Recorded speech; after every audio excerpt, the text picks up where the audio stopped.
우리는 왜 이렇게 한글을 무시합니까? 아니 정확히 말하자면 왜 이렇게 한글을 얕보고 폄하하고 비하하고 그리고 두려워하는 겁니까? 매일같이 언론에서는 한자만이 진정한 문화유산이다. 한글은 조잡한 인공문자일 뿐이다. 한글은 문화적 깊이가 없다 같은 주장이 넘쳐납니다. 마치 한글이 우수하다고 인정하면 안 되는 것처럼 말이죠. 그런데 참 이상하지 않습니까? 도대체 왜 그렇게 폄하하는 문자를 몰래 연구하고 그들의 교육 방식을 배우고 그들의 디지털 적응력을 부러워하고 그들의 문해율을 따라잡으려 하는 겁니까? 우리는 한글을 폄하하는 것이 아닙니다. 우리는 한글이 현대사회에 더 효율적으로 적응했다는 사실을 인정할 수 없기 때문에 얕보는 척하며 현실을 부정하고 있는 겁니다. 그게 바로 우리가 한글을 폄하하는 진짜 이유입니다. 중국 베이징의 스타 기자 왕리밍입니다. 대체 무슨 사연인지 오늘 사연 바로 시작하겠습니다. 중국 베이징. 스모그가 자욱한 아침이었습니다. 왕리밍은 중국 중앙텔레비전 국제부 14층 사무실에서 창밖을 바라보며 만족감에 젖어 있었습니다. 그의 책상 위에는 최근 그가 제작한 다큐멘터리 문자의 힘중화, 5천년의 지혜가 중국 국내는 물론 해외에서도 호평을 받았다는 보도 자료가 놓여 있었죠. 왕리밍은 35살의 나이에 이미 방송국에 떠오르는 스타 기자로 자리매김했습니다. 왕리밍은 손가락으로 책상 위에 있는 태블릿을 두드려 자신의 최근 작품을 다시 살펴봤어요. 화면에는 그가 천천히 붓을 들어 한자를 쓰는 장면이 나왔습니다. 용을 뜻하는 이 글자 하나에 담긴 의미와 역사적 맥락을 설명하는 내레이션이 흘러나왔죠. 하나의 문자가 그림이 되고 시가 되고 철학이 됩니다. 이것이 세계 어떤 문자책에도 따라올 수 없는 한자의 위대함입니다. 그는 만족스러운 미소를 지었습니다. 최근 3년간 그는 중국어와 한자 문화의 우수성을 다룬 다큐멘터리 시리즈를 제작해왔고 이를 통해 중국 내에서 상당한 인기와 정부 고위층의 인정을 받았습니다. 왕리밍은 베이징 대학에서 언어학을 전공하고 옥스퍼드에서 문화인류학 석사 학위를 받은 엘리트였어요. 그는 서구 문명을 직접 경험하고 돌아온 후 오히려 자국 문화에 대한 자부심이 더욱 강해졌습니다. 리밍, 편집장님이 찾으십니다. 동료 기자의 말에 그는 고개를 끄덕이며 자리에서 일어났습니다. 그의 발걸음은 자신감으로 가득 차 있었죠. 왕리밍은 맞춤 제작한 정장을 입고 있었고 그의 모든 행동에서는 베이징의 세련된 지식인이라는 자부심이 묻어났습니다. 편집장실로 들어서자 송 편집장이 환한 미소로 그를 맞이했어요. 리밍, 자네의 한자 문화 시리즈가 정말 훌륭했네. 중앙선전부에서도 높이 평가했다고 하더군. 왕리밍은 겸손하게 고개를 숙이며 감사의 인사를 전했습니다. 하지만 그의 내면에는 이미 다음 프로젝트를 향한 야심이 불타오르고 있었습니다. 아마도 실크로드를 따라 퍼진 한자, 문화권의 영향력을 다루는 새로운 다큐멘터리가 좋을 것 같다고 생각하고 있었죠. 하지만 오늘은 조금 다른 이야기를 하려고 하네. 송 편집장은 책상 위에 놓인 태블릿을 가리켰습니다. 우리 국제부에서 새로운 기획을 시작하려고 해. 디지털 시대의 문자와 문명이라는 주제로 각국의 문자 시스템이 현대 사회에 어떻게 적응하고 있는지를 다루는 거지. 왕리밍은 관심을 보이며 고개를 끄덕였어요. 그는 이미 머릿속으로 중국의 간체자, 도입과 디지털화 과정을 어떻게 긍정적으로 조명할지 구상하기 시작했습니다. 자네에게 특별한 임무를 맡기고 싶네. 한국의 한글과 그들의 문해율에 관한 특집을 만들어보게. 왕리밍의 표정이 미묘하게 변했습니다. 한글이요? 그래. 한국은 거의 100%에 가까운 문해율을 자랑하고 있어. 디지털 혁신에서도 세계 최고 수준이지. 그들의 문자 시스템이 이런 성과에 어떤 영향을 미쳤는지 심층적으로 다뤄봤으면 하네. 왕리밍은 미소를 지으려 했지만 내심 불편함을 느꼈습니다. 그는 한글을 단순하고 조악한 문자 체계로만 여겨왔던 것이었죠. 그의 머릿속에는 우리 중국어보다 열등한 언어가 뭐가 그리 특별하다는 건가 하는 생각이 스쳐 지나갔습니다. 하지만 전문 기자로서의 직업의식이 발동했어요. 알겠습니다. 언제부터 시작하면 될까요? 다음 주에 서울로 출장을 가게. 이미 모든 준비는 해뒀어. 한국 측에서도 전폭적인 지원을 약속했다고 하니 좋은 결과 있을 거야. 왕리밍은 사무실로 돌아와 한글에 관한 자료를 찾아보기 시작했습니다. 그리고 출발 전에 베이징 대학의 원래 취한 교수를 인터뷰했죠. 교수는 한자의 우월성을 강조했습니다. 한자는 단순한 문자가 아니라 비교 불가능한 문화유산입니다. 어떤 인공적으로 만들어진 문자도 한자의 깊이와 아름다움에 비교할 수 없지요. 왕리밍은 이 말을 들으며 고개를 끄덕였습니다. 그는 한국행 비행기표를 보며 이번 취재가 결국 중국 문화의 우수성을 다시 한번 확인하는 계기가 될 것이라고 확신했습니다. 서울국제공항에 내리자마자 왕리밍은 낯선 문화의 충격을 느꼈습니다. 공항 도처에 보이는 한글 표지판들이 그의 시선을 사로잡았죠. 단순하고 반복적인 기하학적 형태의 글자들이 벽과 안내판을 가득 메우고 있었습니다. 이상하게도 그 글자들은 규칙적이고 체계적으로 보였어요. 왕리밍은 한자의 풍부한 조형미에 익숙했기에 처음에는 이 단순한 문자들이 너무 빈약하게 느껴졌습니다. 택시에 오르며 왕리밍은 창밖으로 흘러가는 서울의 풍경을 관찰했어요. 도심으로 향하는 길에 그의 눈을 사로잡은 것은 길거리의 모든 세대가 스마트폰이나 태블릿으로 뭔가를 읽고 쓰는 모습이었습니다. 어린아이부터 백발의 노인까지 사람들은 모두 능숙하게 디지털 기기를 사용하고 있었죠. 왕리밍은 중국에서는 노년층, 특히 농촌 지역 노인들이 문자 메시지를 보내거나 인터넷을 사용하는 데 어려움을 겪는 경우가 많다는 사실을 떠올렸습니다. 호텔에 체크인한 후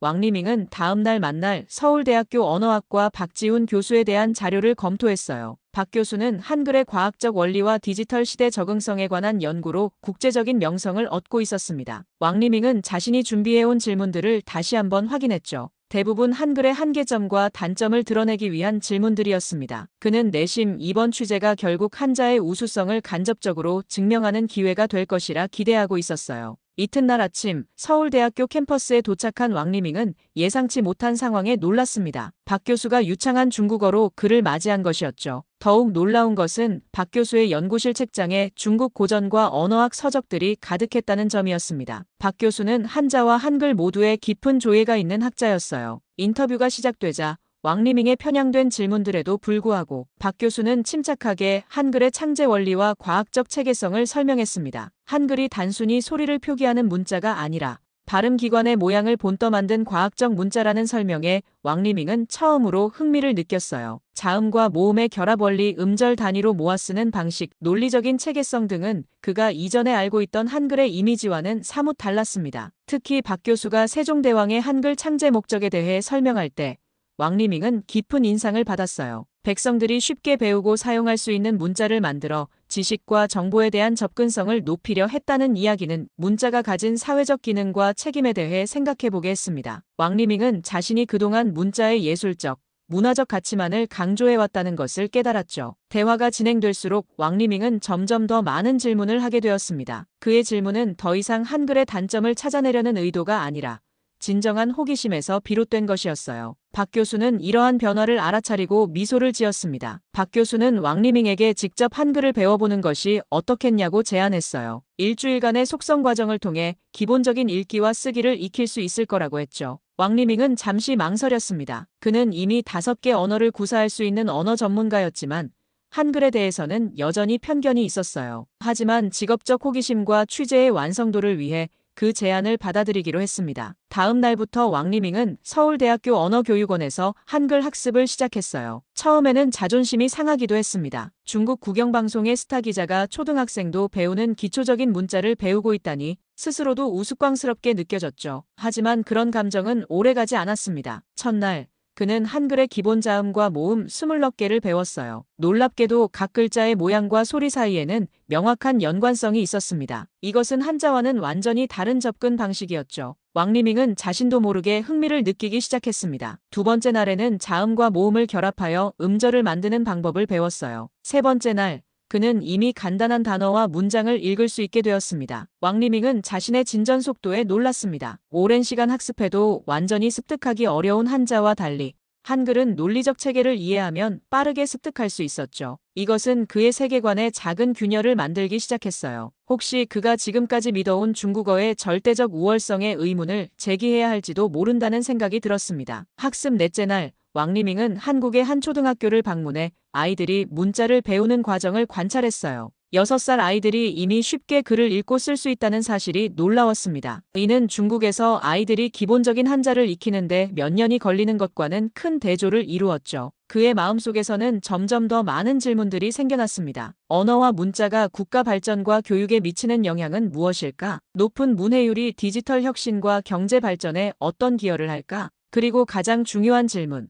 중국의 상대적으로 높은 문맹률과 한자의 복잡성 사이에는 어떤 연관성이 있을까? 왕리밍은 자신이 새로운 관점으로 세상을 바라보기 시작했음을 느꼈습니다. 이제 그의 취재는 단순히 임무가 아니라 진정한 탐구의 여정이 되어가고 있었어요. 나흘간의 한글 학습 후 왕리밍은 자신의 호텔방에 앉아 메모장을 들여다보고 있었습니다. 한글로 쓴 그의 첫 문장들이었죠. 글씨는 서툴렀지만 그는 자신이 쓴 내용을 다시 읽을 수 있다는 사실에 묘한 성취감을 느꼈어요. 불과 나흘 만에 새로운 문자 체계의 기본을 습득했다는 게 믿기지 않았습니다. 왕리밍은 창밖으로 서울의 야경을 바라보며 생각에 잠겼어요. 마음속에서는 여전히 갈등이 일어나고 있었습니다. 한글의 효율성과 과학적 체계는 분명 인상적이었지만 그것이 곧 한자 문화의 가치를 떨어뜨리는 것은 아니라고 자신을 위로했죠. 하지만 그의 전문가적 직관은 이번 취재가 그의 세계관에 균열을 가져오고 있음을 감지했습니다. 다음 날 왕리밍은 서울 교외의 노인 문해교육센터를 방문했어요. 그곳에서 일은 80살의 노인들이 한글을 배우는 모습이 그를 충격에 빠뜨렸습니다. 대부분 농촌 지역에서 자라 제대로 된 교육을 받지 못한 노인들이었지만 불과 몇 개월의 교육으로 기본적인 읽기와 쓰기 능력을 갖추게 되었다는 사실이 놀라웠죠. 센터의 이영애 선생님은 왕리밍에게 한국의 문해교육 역사를 설명했어요. 한국전쟁 이후 문맹률이 높았던 한국이 어떻게 한글의 체계적 교육을 통해 단기간에 거의 완전한 문해율을 달성했는지, 그리고 그것이 경제 발전과 디지털 혁신에 어떻게 기여했는지를 들으며 왕리밍은 깊은 생각에 잠겼습니다. 취재를 마치고 호텔로 돌아온 왕리밍은 노트북을 펼쳐 지금까지의 취재 내용을 정리하기 시작했어요. 그러나 손가락이 키보드 위에서 망설였습니다. 그가 발견한 사실들은 그동안 그가 믿어온 것들과 충돌했죠. 중국의 문맹률은 여전히 상당한 수준이었고 특히 농촌 지역과 노년층에서는 더욱 심각했습니다. 그는 이것이 한자의 복잡성과 관련이 있을지도 모른다는 불편한 생각을 떨칠 수 없었어요. 왕리밍은 잠시 창밖을 바라보았습니다. 서울의 밤거리에서는 모든 연령대의 사람들이 스마트폰을 능숙하게 다루며 걸어가고 있었죠. 그는 베이징의 거리를 떠올렸습니다. 그곳에서도 젊은이들은 디지털 기기를 활발히 사용했지만 많은 노인들은 여전히 디지털 세계에서 소외되어 있었어요. 그날 밤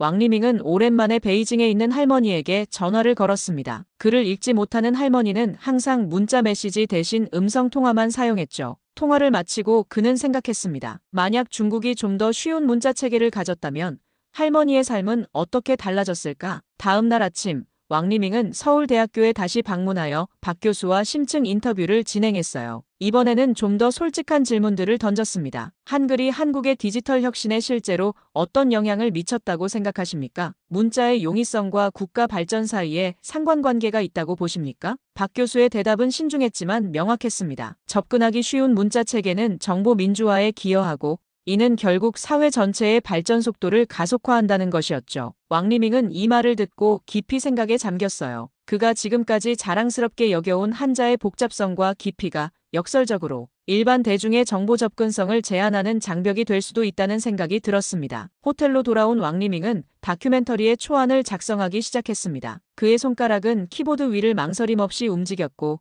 그의 마음은 이전과는 다른 방향으로 흘러가고 있었어요. 그는 자신이 발견한 사실들을 솔직하게 담아내기로 했습니다. 한글의 효율성, 한국의 높은 문해율, 그리고 이것이 디지털 시대에 가져온 장점들을 객관적으로 서술했죠. 왕리밍은 서울에서의 마지막 날, 강남역 주변 카페에 앉아 지금까지 수집한 자료를 정리했습니다. 그의 태블릿에는 한글의 역사, 과학적 원리, 교육 체계에 관한 풍부한 자료가 담겨 있었어요. 옆자리에는 그가 직접 작성한 한글 학습 노트가 펼쳐져 있었습니다. 일주일 만에 그는 간단한 한국어 문장을 읽고 쓸 수 있게 되었죠. 커피를 마시며 그는 지금까지의 취재 내용을 되돌아보았습니다. 한글의 효율성과 한국의 높은 문해율 사이의 상관관계, 그리고 이것이 디지털 시대 적응에 미친 영향은 부정할 수 없는 사실이었어요. 그는 이제 자신의 다큐멘터리가 처음 생각했던 것과는 완전히 다른 방향으로 흘러갈 것임을 깨달았습니다. 베이징으로 돌아가는 비행기 안에서 왕리밍은 다큐멘터리 각본을 작성했어요. 그는 한글의 과학적 체계성과 학습의 용이성을 객관적으로 설명하고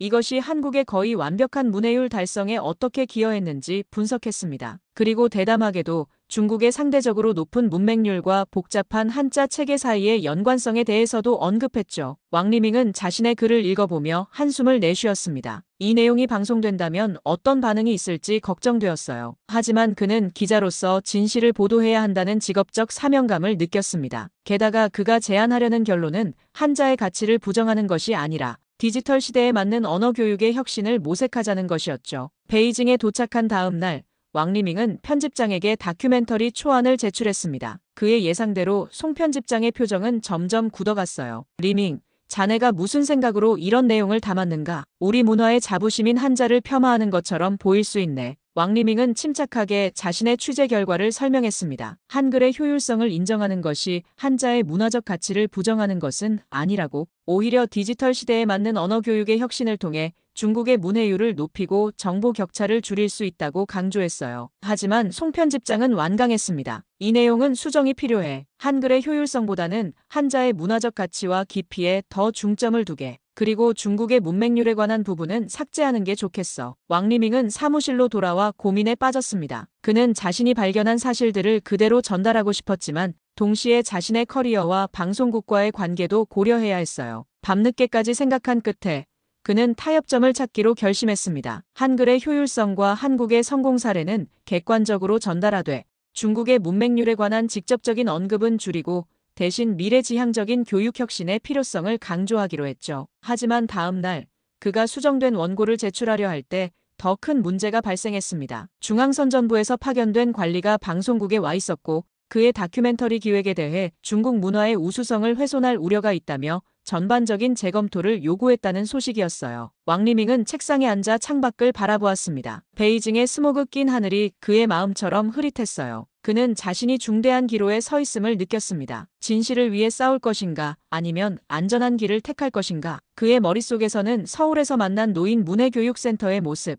스마트폰을 능숙하게 다루는 한국 노인들의 모습, 그리고 문자 메시지조차 보내지 못하는 자신의 할머니 모습이 교차했습니다. 왕리밍은 마감일이 다가오는 압박 속에서 원고를 수정하기 위해 사무실에 남아 있었습니다. 중앙선전부의 관리가 내려온 지시는 분명했어요. 국가 문화의 우수성을 강조하고 외국 문화와의 부정적 비교는 최소화할 것. 그는 모니터 화면을 바라보며 한숨을 내쉬었습니다. 지금까지의 취재 내용을 완전히 뒤엎어야 한다는 의미였죠. 동료들은 하나둘 퇴근했고 사무실은 점점 조용해졌어요. 왕리밍은 커피를 한 잔 더 마시며 원고를 처음부터 다시 읽어보았습니다. 그가 쓴 내용은 사실에 기반한 것이었고 한글의 효율성과 한국의 문해율 사이의 명확한 상관관계를 보여주고 있었죠. 이것을 왜곡하는 것은 그의 직업윤리에 반하는 일이었습니다. 그는 한국에서 만난 사람들의 얼굴을 떠올렸어요. 박 교수의 진지한 설명, 노인 문해교육센터 선생님의 열정, 그리고 한글을 배워 처음으로 손주에게 문자 메시지를 보낼 수 있게 되어 기뻐하던 노인의 모습. 이 모든 진실을 외면하고 자신의 원래 편견대로 다큐멘터리를 만든다면 그것은 기자로서 자신의 존재 이유를 부정하는 일이었죠. 밤이 깊어갈수록 왕리밍의 결심은 더욱 굳어졌습니다. 그는 원래의 원고를 크게 수정하지 않기로 했어요. 대신 좀 더 균형 잡힌 시각으로 한자의 문화적 가치도 함께 조명하되 한글의 효율성과 그 사회적 영향에 대한 핵심 메시지는 유지하기로 했습니다. 그것이 진정한 기자의 사명이라고 생각했죠. 다음 날 아침, 왕리밍은 수정된 원고를 편집장에게 제출했어요. 송 편집장은 원고를 빠르게 훑어본 후 얼굴을 찌푸렸습니다. 리밍, 자네 내 말을 이해하지 못한 것 같군. 이 내용으로는 방송이 어렵네. 왕리밍은 침착하게 대답했습니다. 편집장님, 제가 취재한 내용은 모두 사실입니다. 한글의 효율성과 그것이 한국 사회에 미친 긍정적 영향은 부정할 수 없어요. 물론 한자의 문화적 가치도 충분히 강조했습니다. 송 편집장은 고개를 저었습니다. 문제는 그게 아니야. 중앙에서는 우리 문화의 우월성을 강조하는 내용을 원하고 있어. 비교 자체가 문제가 될 수 있다는 걸 알아야 해. 왕리밍은 자리에서 일어나 창밖을 바라보았습니다. 베이징의 하늘은 여전히 스모그로 가려져 있었어요. 그는 문득 서울의 맑은 하늘이 그리워졌습니다. 편집장님, 저는 기자입니다. 진실을 보도하는 것이 제 임무죠. 다큐멘터리를 통해 우리 사회가 발전할 수 있는 방향을 제시하고 싶습니다. 송 편집장의 표정이 더욱 심각해졌습니다. 리밍, 자네의 열정은 이해하네. 하지만 방송은 개인의 의견을 펼치는 장이 아니야. 국가 정책에 부합하는 내용을 전달해야 하는 책임이 있어. 왕리밍은 깊은 고민에 빠졌습니다. 타협하고 출세의 길을 택할 것인가? 아니면 자신의 원칙을 지키고 위험을 감수할 것인가? 그의 머릿속에서는 두 가지 선택지가 끊임없이 충돌했어요. 결국 그는 결심했습니다. 편집장님, 저는 제 원칙을 지키겠습니다. 이 다큐멘터리가 중국 교육의 발전에 조금이라도 기여할 수 있다면 그것으로 충분합니다. 송 편집장은 한동안 말없이 그를 바라보다가 마침내 입을 열었습니다. 알았네. 일단 편집본을 완성해보게. 하지만 방송 여부는 내가 결정할 수 없어. 위에서 최종 판단을 할 걸세. 왕리밍은 묵묵히 고개를 끄덕였습니다. 그는 이제 자신의 선택이 어떤 결과를 가져올지 알 수 없었지만 적어도 자신의 신념에 따라 행동했다는 사실에 위안을 느꼈어요. 편집실은 긴장감으로 가득 차 있었습니다. 왕리밍은 모니터 앞에 앉아 마지막 편집 작업을 진행하고 있었어요. 그의 이마에는 가는 땀방울이 맺혀 있었고 손가락은 키보드와 마우스 위에서 신중하게 움직였습니다. 다큐멘터리의 최종 편집본이 완성되어가는 순간이었죠. 화면 속에는 서울의 모습, 한글 학습 과정, 한국의 높은 문해율과 디지털 적응력을 보여주는 장면들이 흘러갔습니다. 왕리밍은 모든 장면이 객관적 사실에 기반하도록 최선을 다했어요. 한글의 효율성을 강조하면서도 한자의 문화적 가치와 역사적 중요성도 함께 조명했습니다. 균형 잡힌 시각을 유지하려고 노력했지만 그의 마음속에는 여전히 불안감이 자리 잡고 있었죠. 마지막 편집 작업을 마치고 왕리밍은 깊은 숨을 내쉬었습니다. 그의 얼굴에는 피로와 긴장이 역력했지만 동시에 성취감도 느껴졌어요. 이 다큐멘터리는 단순한 취재 결과물을 넘어 그의 성장과 변화의 증거였습니다. 한 달 전만 해도 그는 중국어의 절대적 우월성을 믿는 애국적 기자에 불과했지만 이제는 더 넓은 시각으로 세상을 바라볼 수 있게 되었죠. 다음 날 아침, 왕리밍은 완성된 편집본을 들고 방송국 시사회장으로 향했습니다. 그의 발걸음은 무거웠고 가슴은 불안으로 뛰고 있었어요. 시사회장에는 송 편집장을 비롯한 방송국 고위 간부들과 중앙선전부에서 파견된 관리들이 자리하고 있었습니다. 그들의 표정은 대체로 굳어 있었고 방 안의 공기는 차갑게 느껴졌죠. 다큐멘터리 상영이 시작되었습니다. 화면에는 한글의 창제 원리와 과학적 체계성, 그리고 그것이 한국 사회의 문해율과 디지털화에 미친 영향이 차례로 등장했어요. 왕리밍은 자리에 앉아 손을 꼭 쥐고 있었습니다. 관객들의 표정을 살피려 했지만 어두운 조명 속에서 그들의 반응을 읽기는 어려웠죠. 상영이 끝나고 불이 켜지자 방 안은 무거운 침묵에 휩싸였습니다. 마침내 중앙선전부에서 온 관리가 입을 열었어요. 이 다큐멘터리는 우리 문화의 우수성을 충분히 강조하지 않고 있습니다. 방송 부적합 판정을 내리겠습니다. 왕리밍의 심장이 무겁게 가라앉았습니다. 그는 자신의 작품이 거부당하리라는 것을 예상했지만 실제로 그 말을 듣는 순간의 충격은 상상 이상이었어요. 그의 손은 미세하게 떨리고 있었고 얼굴에서는 피가 빠져나간 듯 했습니다. 회의가 끝나고 사무실로 돌아오는 길, 왕리밍은 복도에서 송 편집장과 마주쳤습니다. 그는 왕리밍의 어깨를 가볍게 두드리며 낮은 목소리로 말했어요. 리밍, 자네에 대한 내부 조사가 시작되었네. 한동안 조심하는 게 좋을 거야. 왕리밍은 자신의 책상에 앉아 깊은 고민에 빠졌습니다. 창밖으로는 베이징의 회색빛 하늘이 펼쳐져 있었어요. 그의 마음속에서는 복잡한 감정들이 소용돌이쳤습니다. 좌절감, 분노, 두려움, 그리고 묘한 해방감까지. 그는 자신이 옳다고 믿는 것을 위해 싸웠고 비록 당장은 패배했지만 자신의 원칙은 지켰다는 사실에 위안을 얻었죠. 왕리밍은 태블릿을 꺼내 다큐멘터리 파일을 열었습니다. 시사회에서 거부당했지만 이 작품은 여전히 그에게 소중했어요. 그는 이 내용을 어떻게든 세상에 알리고 싶다는 충동을 느꼈습니다. 자신의 커리어가 위험에 처할 수 있다는 것을 알면서도 그는 진실을 전하는 것이 기자로서의 사명이라고 믿었죠. 그날 밤 왕리밍은 쉽게 잠들지 못했습니다. 그의 머릿속에서는 수많은 생각들이 교차했어요. 언론인으로서의 신념과 애국심 사이의 갈등, 자신의 커리어와 진실 사이의 선택, 그리고 한글 학습을 통해 새로운 세계를 접한 노인들의 기쁨에 찬 표정들. 이 모든 생각들이 그의 마음을 무겁게 짓눌렀습니다. 새벽녘, 왕리밍은 결심했습니다. 그는 침대에서 일어나 노트북을 열고 글을 쓰기 시작했어요. 손가락이 키보드 위를 춤추듯 움직였고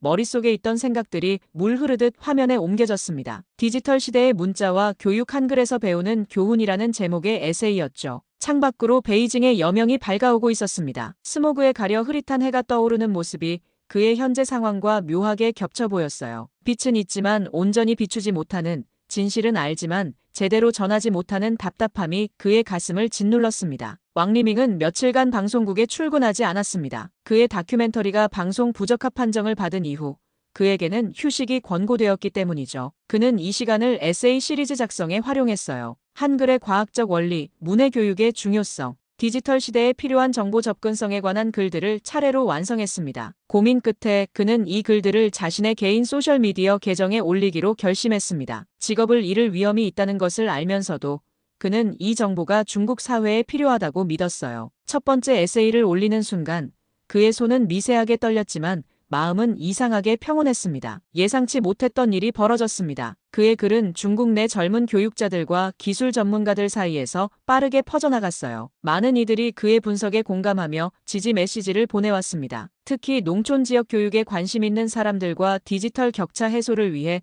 노력하는 비영리 단체들의 반응이 뜨거웠죠. 일주일 후 왕리밍은 익명의 메시지를 받았습니다. 교육부 내 개혁파 고위 관료라고 자신을 소개한 이 사람은 그의 에세이에 깊은 인상을 받았으며 비공식적으로 만나 이야기를 나누고 싶다는 의사를 전했어요. 왕리밍은 의심과 기대가 뒤섞인 마음으로 만남에 응했습니다. 베이징 외곽의 조용한 찻집에서 그는 류 장관을 만났습니다. 중년의 이 관료는 차분하고 지적인 인상이었죠. 그는 중국의 농촌 지역 문해교육 문제에 대해 오랫동안 고민해왔으며 왕리밍의 분석이 자신의 생각과 일치한다고 말했어요. 우리는 문화적 자부심과 실용적 필요성 사이에서 균형을 찾아야 합니다. 한자의 가치를 지키면서도 더 효율적인 문해교육 방법을 개발할 필요가 있지요. 류 장관은 새로운 문해교육 프로젝트를 계획 중이라고 말했습니다. 중국 농촌 지역에서 시범적으로 운영될 이 프로젝트는 한글의 과학적 원리를 응용한 새로운 교육 방법론을 도입할 예정이었어요. 그는 왕리밍에게 이 프로젝트를 취재하고 다큐멘터리로 제작해볼 의향이 있는지 물었습니다. 왕리밍은 깊은 감동을 느꼈습니다. 그의 노력이 완전히 헛되지 않았다는 증거였기 때문이죠. 동시에 그는 불안감도 느꼈어요. 방송국에서의 그의 입지는 여전히 불안정했고